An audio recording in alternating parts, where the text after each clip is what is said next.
सरकार आत्मनिर्भर युवा को बनाना नहीं चाहता है, बल्कि युवाओं में युवाओं को लड़ाना चाहता है।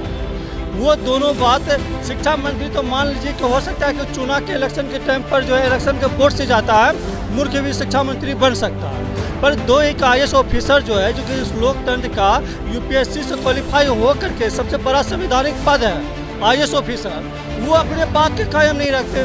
सरकार का जो रवैया है, तो रवैया से तो ऐसा लगता है कि ये अशिक्षित ही रखना चाहते हैं। क्या है कि जब हम लोग को युवा को जब हम लोग युवा पढ़ लिख लिए तो इन लोग को रोजगार देना चाहिए, ताकि अपना भी भविष्य बनाए और जो आने वाले पीढ़ी है जो उनको भी भविष्य बनाए। नमस्कार, आप देख रहे हैं NBC24 न्यूज़ में हूं आपके साथ सनी कुमार। बिहार के युवा पूरे देश में नाम रोशन करते हैं, चाहे IAS या IPS बनना हो या फिर खिलाड़ी बनना हो या फिर कोई भी काम करना हो, हर क्षेत्र में बिहार के युवा आगे बढ़ते हैं। लेकिन बावजूद इसके बिहार के युवा को नौकरी नहीं मिलती है और बिहार के युवा से एक ऐसे एज में चले जाते हैं जिसे ओल्ड एज माना जाता है, और ओल्ड एज मानने के बाद भी उन्हें नौकरी नहीं मिलती है और वो नौकरी के लिए दर दर की ठोकरें खाते हैं, चाहे वो प्राइवेट में हो या फिर सरकारी नौकरी के लिए मंत्रियों के आवास का घेराव करना हो या फिर STT अभ्यर्थी को बिहार परीक्षा विद्यालय समिति को घेरना हो। तस्वीर देखिए, बिहार विद्यालय परीक्षा समिति के बाहर हैं और इस वक्त तस्वीर दिखा रहे हैं। ये हम खास लोगों को भीड़ में से चुन के इसलिए आपको दिखा रहे हैं जिनका एज कहीं ना कहीं बीत चुका है, लेकिन अभी भी इन्हें नौकरी की तलाश है। ऐसे में इनसे जुड़ते जानते हैं क्या कुछ परेशानियां होती है। आपकी उम्र क्या होगी पहले ये बताएं। मेरा 30 हो गया सर। एज हो गया, नौकरी की तलाश में, सरकार रोजगार नहीं दे रही है और सरकार बोलती कि युवाओं को बल देंगे। क्या लगता है सरकार की बात में कितना दम है और कथनी करने में कितना फ़र्क है? सरकार का बात बिल्कुल खोखला है सर। ये अगर जो ऐसे बात पे सरकार की बात अगर जो सही होता तो आज हम लोग रोड पे सड़क पे मारे हुए नहीं होते। आज अपने सर्टिफिकेट के लिए हम लोग 3 साल से भटक रहे हैं और सर्टिफिकेट के नाम पर सिर्फ बस आश्वासन ही आश्वासन, आज दिया जाएगा कल दिया जाएगा और कुछ नहीं दिया जा रहा। तो हम लोग तो यही डिमांड कर रहे हैं कि हम लोग को सर्टिफिकेट सबसे पहले चाहिए और उसके साथ साथ हम लोग को नियुक्ति चाहिए। आपसे सवाल ये है कि सरकार कहती है कि बिहार के युवा को आत्मनिर्भर बनाना है, तो युवा को नौकरी देंगे तो आत्मनिर्भर बनेगा, तो आप लोग बूढ़े हो गए फिर भी नौकरी के लिए, तो क्या युवा को बूढ़ा बना के सरकार मानेगी? कैसे बिहार बनेगा आत्मनिर्भर? सर, सबसे बड़ी चीज़ होता है कि बिहार सरकार जो अपने सत्ता चला रहे हैं, वो अपने बातों पर, जो सरकार चला रहे हैं वो अपने बातों पे ही कायम नहीं है।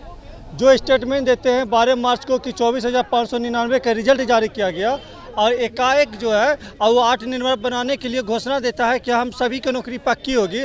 एकाएक जो है 21 जून को रिजल्ट एक फरमान जारी कर देता है कि नहीं, मेरिट नोट मेरिट का 2 कॉलम आ गया। मैंने सरकार आत्मनिर्भर युवा को बनाना नहीं चाहता है, बल्कि युवाओं में युवाओं को लड़ाना चाहता है।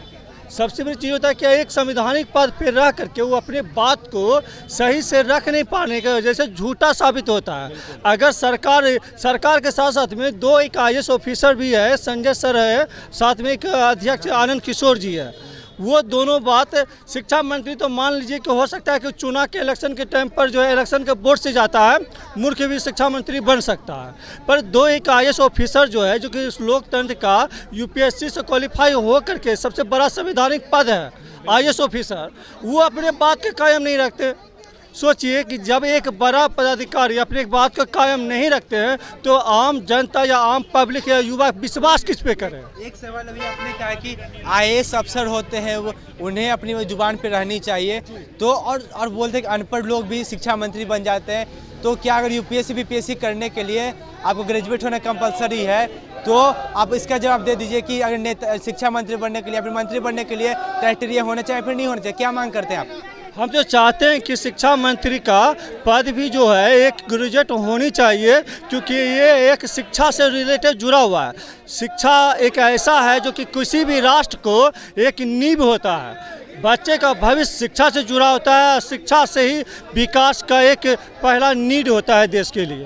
पर आज तक हमारे सरकार जितने भी हैं शिक्षा को ही कमज़ोर कर रहा है, क्योंकि शिक्षा कमज़ोर होगा तो उसको वोट बैलेंस बनेगा, मूर्ख रहेगा तो उसको पैसा दे करके वोट खरीदने के लिए वो। हमें जहाँ तक उम्मीद रखता है कि बच्चा को जान का भविष्य बर्बाद करने के लिए शिक्षा मंत्री ने ये सब आपस में ही मेरिट नोट मेरिट को लड़ाया गया है। आखिर बिहार कैसे विकास करेगा।